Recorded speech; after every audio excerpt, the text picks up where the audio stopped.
Finally, I'd like to ask Chief Kraetz to very briefly talk about an incident we had last night in town. There was a fire. The good news is there were no injuries.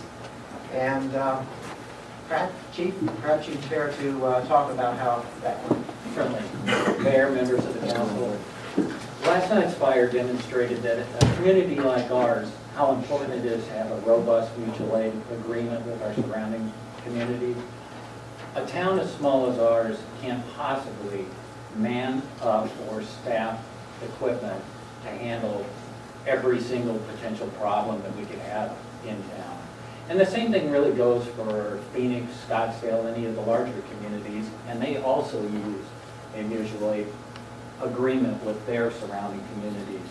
For us, we actually go into their fringe northern boundaries where they normally wouldn't have very good service, and in return, we get the Army when we need it. And last night we needed about a half an Army, and they were more than willing to oblige, and they brought in 3 fire engines, a fire truck, 3 extra fire chiefs, a utility truck, all the resources I possibly needed to effectively put that fire out. And I think it really speaks to the agreement that we hammered out over the last year that will go into effect July and continue for 5 years, that we have a fiscally responsible arrangement right now in the community that we can handle most of the calls that we get, but when that big one comes in, we have all the resources.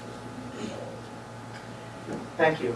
I'd also like to mention that both Councilman Miller and I visited the scene of that incident last night and spoke to the owners of the home.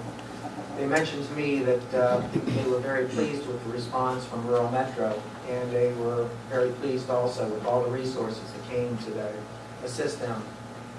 They were not happy with their house. Mayor, I'm sorry, I'll add a footnote to that. If any of you have a large telescope on your back patio, move it, because the sun's rays off the lens of a telescope actually lit the house on fire.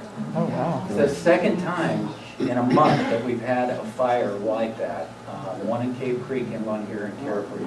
So I don't want you to be paranoid if you have glass on your back patio, but specifically if you have a very expensive large telescope, put it inside when you're not using it. Thank you, Chief.